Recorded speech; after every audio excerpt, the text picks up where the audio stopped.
is a very old revenge from when I was a teenager in the 90s.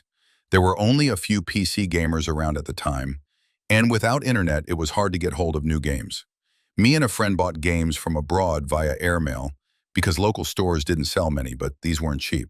We trade them with each other and would copy the copy protection, which was often included, so this made it semi-affordable for us.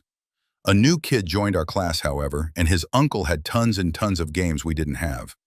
We offered to trade games with him and gave him our original copies for him to copy, and in return we got corrupted floppies, yes, this was the 90s, missing copy protection, etc.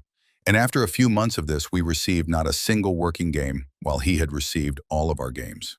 The Settlers, Doom 2, Monkey Island games, etc. And some he returned in less than nice condition. We had enough and we wanted to get revenge, but we didn't know how. Now, the 90s were known for the many AIDS campaigns after Freddie Mercury died of AIDS in 1991. I was a huge fan of Queen, and this new friend would often mock me for liking a gay singer. He came from a very conservative family, and his mother was quite Catholic, and this is what gave us an idea when we had to attend an AIDS event organized by a certain foundation with our class.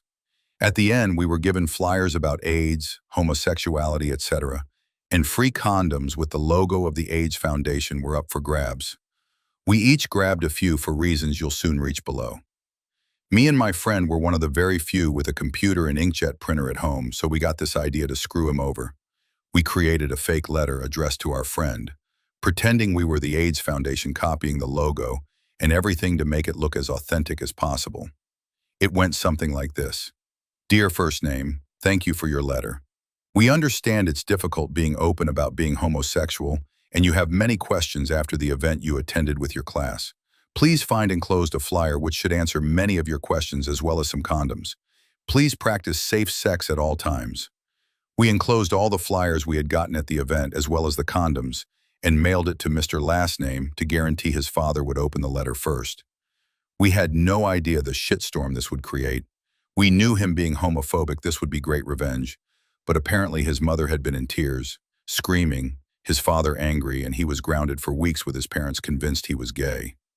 In the end, he figured we had something to do with it because we had been carefully fishing to see if our prank had succeeded, but at first he thought the letter was authentic, and we had contacted the foundation in his name. When we finally confessed we had faked it all, we had a nice trip to the principal to explain why we had done this with his parents present. It's still the best revenge I ever took.